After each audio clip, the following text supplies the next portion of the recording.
పవన్ కళ్యాణ్ ఎంపీగా పోటీ చేయబోతూ ఉన్నారనే ప్రచారం జరుగుతోంది సార్. ఒకవేళ అంటే కేంద్ర మంత్రిగా కూడా అవకాశం ఇవ్వబోతూ ఉన్నారని చెప్పి స్పెక్యులేషన్స్ అయితే వస్తూ ఉన్నాయి. అంటే రాష్ట్రాన్ని వదిలి వెళ్ళే యోచన చేస్తూ ఉన్నారు. ఆయన సీఎం కావాలి అంటే ఎమ్మెల్యేగా పోటీ చేయాలి కదా, ఎంపీగా పోటీ చేయడం ఎందుకు అని చెప్పేసి కూడా వైఎస్ఆర్ కాంగ్రెస్ పార్టీ నాయకులు ఎద్దేవా చేస్తున్న పరిస్థితి. సో పవన్ కళ్యాణ్ లోక్సభకు పోటీ చేస్తే వాటి ప్రభావం ఈ ఎన్నికల మీద ఎలా ఉండవచ్చు? అంటే పవన్ కళ్యాణ్ సీఎం అవుతా అని చెప్పిండా? ఆయన చెప్పలేదు. ఆయన చెప్పలేదు. అది వైసీపీలో చేరుతున్న హరిరామజోగ ముద్రగడలు చెప్పింది. పవన్ కళ్యాణ్ ఎన్నడూ చెప్పలేదు సీఎం కావాలి, సీఎం అవుతా ఇప్పుడే అని చెప్పింది. అది చెప్పలే కదా. మీరు సీఎం చేస్తానంటే నేను సిద్ధంగా ఉన్నా, సీఎం మెజారిటీ ఎమ్మెల్యేలు ఉంటేనే సీఎం కదా. పోనీ వైసీపీ పవన్ కళ్యాణ్ మద్దతు ఇచ్చి సీఎం చేస్తుందా? లేదా వైసీపీలో ఉన్న కాపు నేతలైన అంబటి రాంబాబు, పేర్ని నాని వీళ్ళందరూ పార్టీ ఫిరాయించి పవన్ కళ్యాణ్ మద్దతు ఇస్తారా? సీఎం ఎట్లా చేస్తారు చెప్పండి. సో సీఎం కావాలంటే అంబటి రాంబాబు పార్టీ ఫిరాయించాలి. అంబటి రాంబాబు కాపు ఎమ్మెల్యేలు అందరినీ తీసుకొని పోయి రేపు ఎన్నికల తర్వాత వైసీపీ తరఫున కూడా ఎంతో కొంత కాపులు వెళ్తారు కదా, వాళ్ళందరినీ అంబటి రాంబాబు నాయకత్వం వహించి జగన్పై తిరుగుబాటు చేసి మా నాయకుడైన పవన్ కళ్యాణ్ ముఖ్యమంత్రిని చేస్తున్నామని ప్రకటించాలి కదా. అంబటి రాంబాబు చేస్తాడా? సో అందువల్ల ఆ క్వశ్చన్ ఉత్పన్నమే కాదు కదా సీఎం అయ్యేది. సో సీఎం 2.5 ఏళ్ళు సీఎం కావాలి చంద్రబాబు నాయుడు అని ఇలా లేఖలు రాసిన ముద్రగడ హరిరామజోగ ఎక్కడ తెలియరు మనకు అర్థమైంది కదా, ఎక్కడ తెలియదు. సో అందువల్ల ఈ క్లారిటీ స్పష్టంగా ఎన్నికలకు ముందే ఈ పిక్చర్ అర్థమవుతుంది. సో అందువల్ల సీఎం అవుతానని నేనేం చెప్పలేదు. పవన్ కళ్యాణ్ సీఎం అవుతానని చెబితే డెఫినెట్గా మీరు అన్నట్లు సీఎం కావాలంటే ఎమ్మెల్యేగా పోటీ చేయాలి. తర్వాత కేంద్రానికి పోవడం అంటే రాష్ట్రం నుంచి పారిపోవడం అవుతుందా? ఇప్పుడు నరేంద్ర మోడీ గుజరాత్ను వదిలేసి పారిపోయిందా? కిషన్ రెడ్డి ఇప్పుడు కేంద్ర మంత్రి, ఆయన తెలంగాణ రాష్ట్ర పార్టీ అధ్యక్షుడు కూడా కదా, ఆయన తెలంగాణ వదిలేసి పారిపోయిందా? సో ఇది పారిపోవడం. ఇప్పుడు వైవి సుబ్బారెడ్డి రాజ్యసభ పోయిండు. వైవి జగన్ సొంత చిన్నానే రాష్ట్రం వదిలేసి పారిపోయిండు. అంబటి రాంబాబు సుబ్బారెడ్డి తిడుతున్నాడు. అయితే రాష్ట్రం వదిలేసి వెళ్ళిపోయాడు జగన్ చిన్నాన. జగన్ కజిన్ మిథున్ రెడ్డిలు, అవినాష్ రెడ్డిలు రాష్ట్రం వదిలి వెళ్ళిపోయారు. మొత్తం జగన్ కుటుంబమైన దాడి చేస్తాడు అంబటి రాంబాబు. వీళ్ళంతా వెళ్ళిపోయారు. విజయమ్మ అంతకుముందు ఎంపీగా పోటీ చేసింది, రాష్ట్రం నుంచి పారిపోదామనే కదా. సో విజయమ్మ ఎంపీగా పోటీ నాకు గుర్తుందో చేశారు కదా.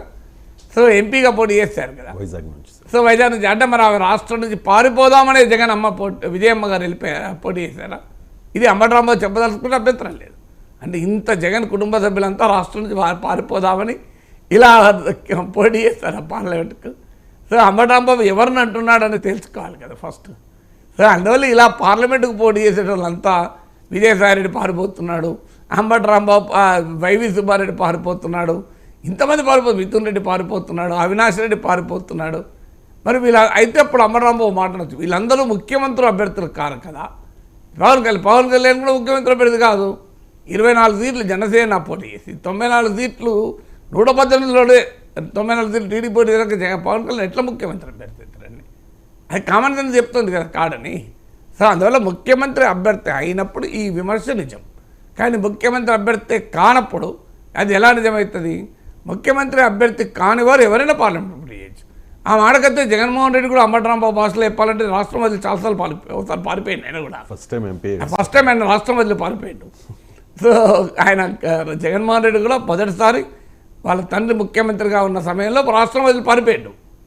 సో ఇట్లా కేంద్ర మంత్రులు అయితే రాష్ట్రం వదిలి పారిపోడు. ఇది ఎక్కడ రాజకీయ? కానీ ఇక్కడ నిజంగా ఈ వార్త నిజమైతే, వాళ్ళు చేస్తున్న ప్రచారమే నిజమైతే కనుక పవన్ కళ్యాణ్ పార్లమెంట్కి పోటీ చేయడం వెనుక ఉన్న ఉద్దేశం ఏమై ఉండవచ్చు అంటారు? అంటే పవన్ కళ్యాణ్ పార్లమెంటు పోటీ చేసిన ఉద్దేశం ఒకటే ఏముంది, ఇప్పుడు ఓడినా గెలిచినా కేంద్ర మంత్రి కావచ్చు.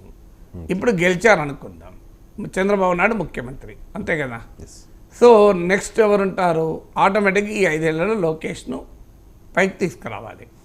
బహుశా కేసీఆర్ ఎలాగైతే కేటీఆర్కు అవకాశం ఇచ్చాడో ఆల్మోస్ట్ క్యాబినెట్లో నెంబర్ 2గా పార్టీకి వర్కింగ్ ప్రెసిడెంట్గా ఈసారి చంద్రబాబు కూడా ఇస్తాడు.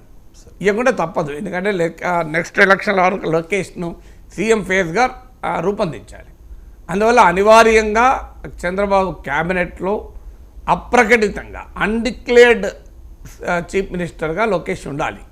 ఉండకపోతే 2029 నాటికి ఎలా సీఎంగా ప్రొజెక్ట్ చేస్తారు? ఈ లోపల లోకేష్ను సీఎం చేస్తాడా 29 కన్నా ముందే ఒకవేళ చంద్రబాబు గెలిస్తే? అది నేను చెప్పలేను, కానీ డెఫినెట్గా లోకేష్ను అన్డిక్లేర్డ్ చీఫ్ మినిస్టర్గా ఒక రకంగా సూపర్ క్యాబినెట్ మినిస్టర్గా ఉంటాడు. సో చంద్రబాబు నాయుడు ఉంటాడు, లోకేష్ ఉంటాడు, బీజేపీ నాయకులు ఉంటారు మంత్రులుగా. వారు ఆల్రెడీ మోడీ ఆశీస్సులతో ఉన్నవాళ్ళు, వాళ్ళ పవర్ వేరే ఉంటుంది. ఎందుకంటే వాళ్ళు మోడీ మనుషులుగా చంద్రబాబు క్యాబినెట్లో ఉన్నప్పుడు వాళ్ళ ఇన్ఫ్లుయెన్స్ వేరే కదా. సో వీళ్ళు కాక పవన్ కళ్యాణ్ ఉంటాడు, అంటే గుంపులో గోవిందయ్యలాగా ఉండాల్సిందే కదా. సో ఆయన Pawan Kalyan deputy chief minister అయినా ఏదైనా స్టిల్ ఈజ్ నాట్ ఇండిపెండెంట్. ఇది part of a team Chandrababu, team Lokesh, ఇలా అందులో భాగంగానే ఉండాలి. సో డెఫినెట్గా లోకేష్ కన్నా కూడా పవన్ కళ్యాణ్కి అఫీషియల్గా ఉప ముఖ్యమంత్రి పదవి ఇస్తారు ఒకవేళ చంద్రబాబు గెలిస్తే. సో అందువల్ల బట్ స్టిల్ ఆయన క్యాబినెట్లో వన్ ఆఫ్ ది మెంబర్స్ అవుతారు. అదే కేంద్ర మంత్రిగా వెళ్ళాడు అనుకోండి, డెఫినెట్గా రాష్ట్రములో టీడీపీ జనసేన ప్రభుత్వం ఉండి టీడీపీ అధికారంలోకి రావడానికి జనసేన కారణమై కేంద్రంలో పవన్ కళ్యాణ్ మంత్రి అయి మోడీ క్యాబినెట్లో ఉన్నప్పుడు పవన్ కళ్యాణ్కి ఉండే అడ్వాంటేజ్ పవన్ కళ్యాణ్కి ఉంటుంది. ఒకవేళ ఎన్నికల తర్వాత కేంద్ర మంత్రి కాకూడదు, నేను మళ్ళీ ఉప ముఖ్యమంత్రి కావాలి అనుకున్నాడు అనుకోండి, అప్పుడు కూడా ఆప్షన్ ఉంటుంది కదా. ఏముంది, పార్లమెంటు సభ్యత్వం రాజీనామా చేస్తాడు, ఎమ్మెల్సీగా అయి ఉప ముఖ్యమంత్రి కావచ్చు, ఆ పాసిబిలిటీ కూడా ఉంటుంది. లేదు ఏదైనా ఒక ఉప ఎన్నికలో మళ్ళీ శాసనసభకి ఎలక్ట్ కావచ్చు. ఇక ఓడిపోయాడు అనుకోండి, ఇక అదైతే ఎక్కువ లాభం. ఓడిపోతే రాష్ట్రంలో జగన్మోహన్ రెడ్డి వర్సెస్ చంద్రబాబు, జగన్మోహన్ రెడ్డి వర్సెస్ లోకేష్, వీళ్ళిద్దరూ అసెంబ్లీకి లోకేష్ కూడా గెలిచే అవకాశం ఉంది కనుక, సో అప్పుడు వేరే పవన్ కళ్యాణ్. సో అనే క్వశ్చన్ కన్నా కూడా పవన్ కళ్యాణ్ కేంద్ర మంత్రిగా ఉంటాడు.